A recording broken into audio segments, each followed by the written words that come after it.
Welcome back, everyone. According to Statistics Canada, people from Asian backgrounds are more likely to report a rise in racial or ethnic harassment during the pandemic. In Vancouver alone, there is a 717% increase in anti-Asian hate crimes. Joining us now to talk about this, Avvy Go, who is a director of Toronto's Chinese and Southeast Asian Legal Clinic, a community activist, and also Order of Ontario recipient, and Jason To, he's a teacher, a school board coordinator, and the co-author of a new anti-Asian racism school resource. Thank you both for joining us today. Thank you for having me. Thanks for having us. We look forward to this conversation because there are probably a lot of people experiencing this, including me. My mom was involved in an incident in a parking lot not too long ago with somebody who was clearly racist, and it almost resulted in injury. So a lot of worries happening right now. Avvy, you've been an activist in the public space for a long time now. Do you feel comfortable sharing with us whether or not you've experienced racism and how it's been magnified during the pandemic? Sure. I have been, working in the clinic for a long, long time and being a Chinese Canadian. And for sure, I've also experienced racism within my own profession as well. What has changed, I think, since January of 2020 is that it's become more intensified for sure. And there are a lot more overt forms of racism, unabashed, sort of, as you mentioned, verbal racist attacks on the street. I personally experienced sort of someone spat at me in front of me, like, right into my face as I was walking to work, because I continue to walk to work during the pandemic. We're part of the essential service. I've also received a number of hate mails, emails that was sent to me, particularly during the first few months. Every time I spoke out in the media about this issue, then I got some hate mails in the email box. But at the same time, I also did receive a number of very encouraging, supportive messages from Canadians, as well as handwritten letters from people living across Ontario, voicing their support and concern about the rise of anti-Asian racism. Jason, to you now, the acts that are happening, many of them are happening, we don't see them. And yet in this age of social media, that is where people are often finding these videos that are uploaded, and we see these awful instances. And in fact, you came across a video not too long ago. I think it kind of went viral for all the wrong reasons, of young people who were basically verbally abusing an older Asian woman, only for you to discover that it was a student that you know as well. Describe that feeling for us when that moment of realization happened.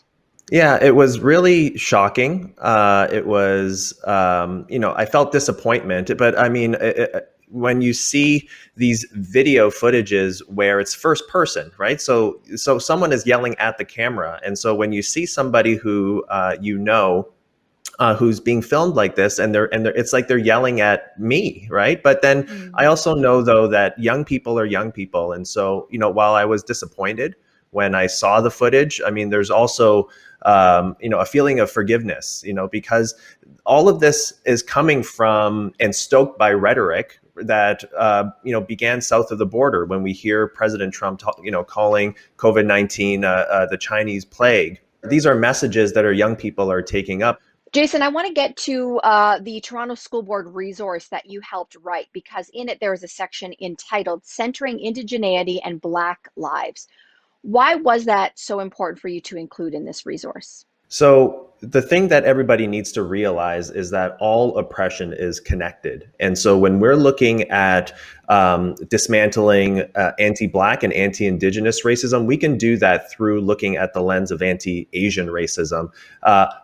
Absolutely, those different types of racism are different, and the people that are affected by them feel them very differently.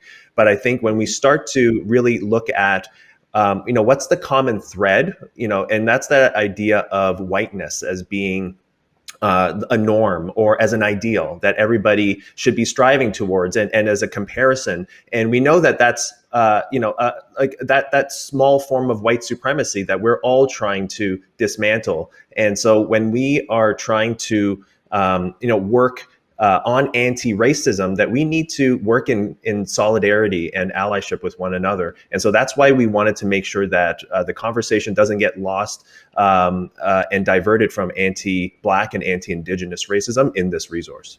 Well, on that note, we should talk about addressing racist views in our own Asian communities. So can you talk about, the importance for the rest of us to have these conversations within our own family circles, among friends, elders, certainly, but also our contemporaries who may have been conditioned in white supremacy, and need to dismantle those things within ourselves?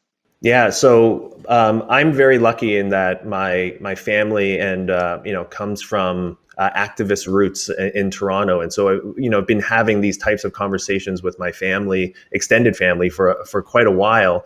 But in other circles in my family, absolutely, we've had to have these kinds of conversations, and they're very difficult to have because we're confronting something that's not often spoken about. And I think at this point, when we're starting to see how the climate of talking about race is very different now than it was even a year ago.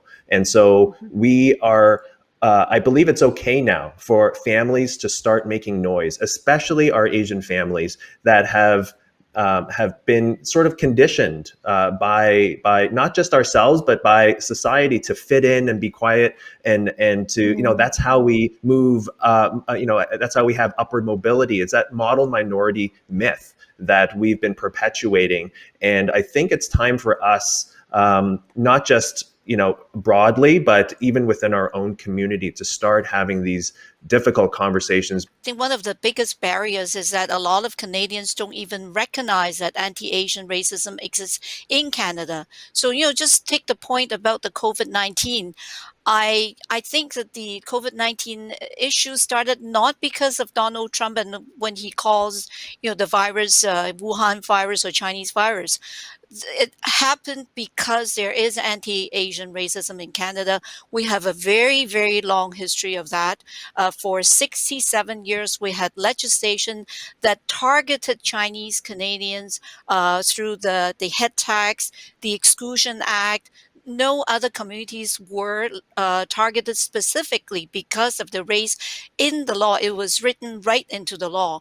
But even with that very long history, people ignore or pretend that there is no racism against Chinese or other Asian.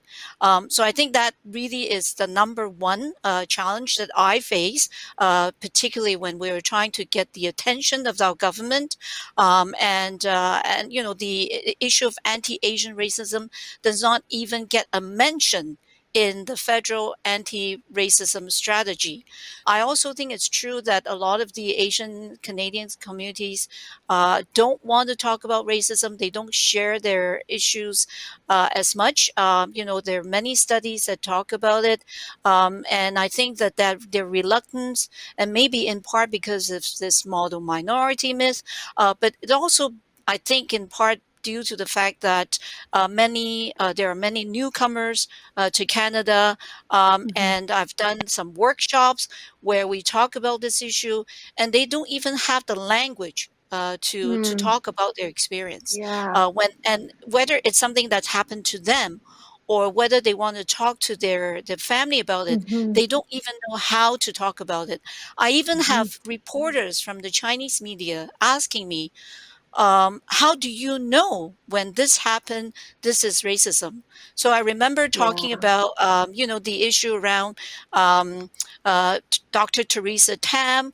She was being targeted by one of our MPs during the Conservative Party leadership campaign, where her loyalty to Canada was being questioned. And I was, talking to the media about it. And the Chinese media asked me, why do you think that's racism? Like, they do not even think being targeted for your race and being called out and being questioned about your loyalty to Canada because of your race is racism, then I don't know what is. Thank you both so much for your wisdom and for your work. You've been working, you've been teaching. We so appreciate it. This conversation has been so enlightening. We're going to take a break and we'll be right back.